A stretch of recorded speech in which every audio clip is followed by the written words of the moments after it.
अजीज़ तलबा दोस्तों साथियों, उम्मीद है कि आप सब खैरियत से होंगे। हमारा आज का मौजू काली शलवार, जिसका तनकीदी जायज़ा यानी पार्ट 2 हम इस पर देखेंगे।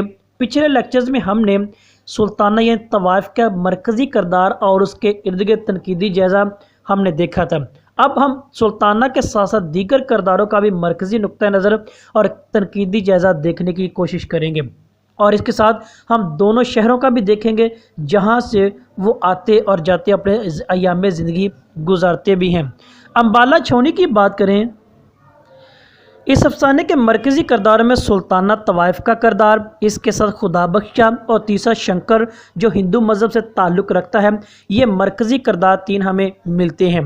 अब बात करें तो वो पहले जो है ना अम्बाला में अपनी ज़िंदगी के अयाम बसर करते हैं, यानी सुल्ताना और खुदाबख्श दोनों अम्बाला में और इसके बाद वो दिल्ली में कूच करते हैं। लेकिन दोनों जगहों का इनका अयाम ज़िंदगी बसर करना या ज़िंदगी गुजारना अपोजिट यानी तज़ाद किरदार का खामिल है। ये क्यों है, हम आगे चलकर इसको भी देखेंगे।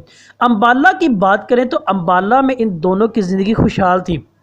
ख्वाहिशात की रोज़मर्रा की वह तकमील इनकी होती थी, यानी दिल्ली जाने से कबल जो अंग्रेज़ इलाका जो अम्बाला का था उसमें वो रहती, जहाँ पर ज़रूरियात ज़िंदगी इसकी वो दिन ब दिन पूरी होती थी। खुदाबख्श का कारोबार भी जो बतौर फ़ोटोग्राफ़र चमक उठता है वो अम्बाला का इलाका ही था, यानी वो अपने कारोबार के लिए 2 कुर्सियाँ, फ़ोटोग्राफी का सामान जो धोने का सामान है वो सारा कुछ लेता है, ख़रीद लेता है। ये खुशहाली का एक नुक्ता नज़र इन किरदारों और इलाके के हवाले से हमें मिलता है।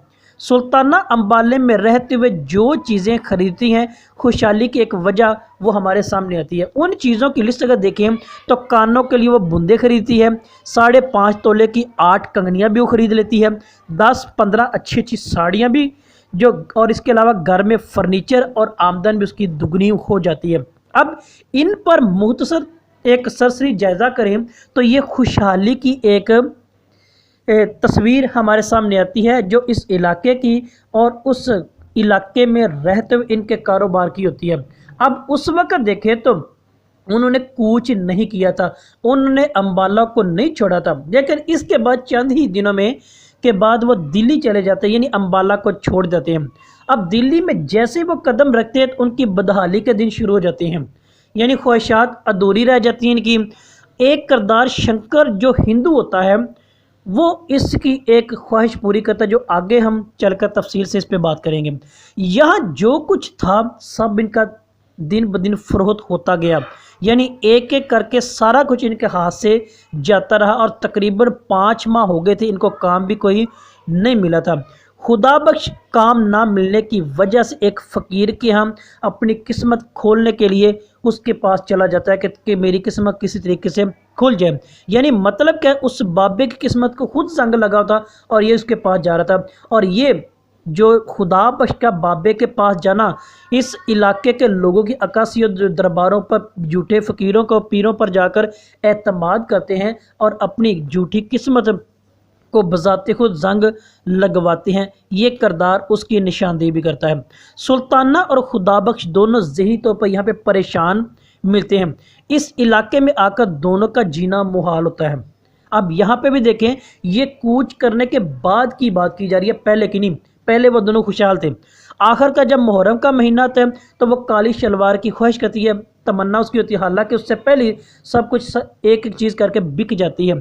लेकिन जो खुदाबख्श है ये उस तबके से वाबस्ता है जो उसको पूरा नहीं कर पाता, यानी मुराद क्या है, जो अपने हैं, अपने इर्द गिर्द माहौल में अपने साथ रहने वाले, वो हमारी ख्वाहिशात की तकमील करने से कासर रहते हैं। अब ये जो तकमील उसकी काली शलवार की है ना, ये शंकर जो हिंदू मज़हब से ताल्लुक़ रखता है उसके हाथों पूरी होती है, यानी मतलब गैर मज़हब वाले भी मजहबी एहतराम और अकीदत के एतबार से दूसरों की मदद करते हैं, जो कि हमारा इस वक्त नज़रिया क्या है, गैर मुहज़्ज़ब और गैर अखलाकी दीगर मज़ाहब के साथ जो बंदे हैं उनके लिए।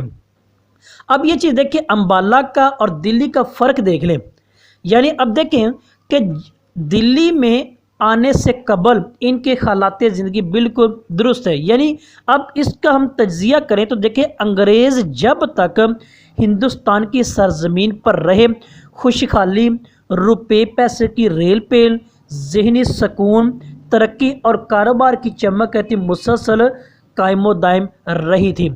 अब जब दिल्ली में वो जाते यानी कूच करते हैं तो इसके बाद देखें तो उनकी बदहाली शुरू हो जाती है। यानी अंग्रेज़ के जाने के बाद भूख, अफलास, लूट मार, ज़हनी अजियत, अपनों की मदद ना करना, शंकर का किरदार गैरों के मदद करने के एतबार से इसकी तस्दीक के तौर पर मिलता भी है, जो कि इंडिया और पाकिस्तान की तफरीक या एक ख़ानदान के बंटवारे के तौर पर मिलता है। यानी ये तफरीक किया जा रहा है।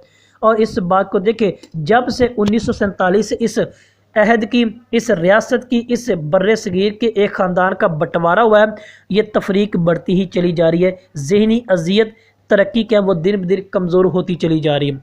अब ये था बुनियादी तौर पर इन किरदारों के ज़रिए सादत हसन मंटू का मंजर आम पर चीज़ों को करना, जो इस हवाले से हमारे पास मौजूद भी है। अजीज़ दोस्तों, अब देखिए शंकर गैर मज़हब से ताल्लुक़ रखने के बावजूद भी वो उसकी अकीदत को, उसकी मजहबी एहतराम को सर आँखों पर रखता है और उसे मजहबी एतबार से काली शलवार भी दिलवाने में मरकज़ी किरदार अदा करता है। जबकि खुदा बख्श ये काम ना कर सके, जो कि एक मज़हब, एक रियासत, एक घर में रहते हुए भी वो ना कर सका।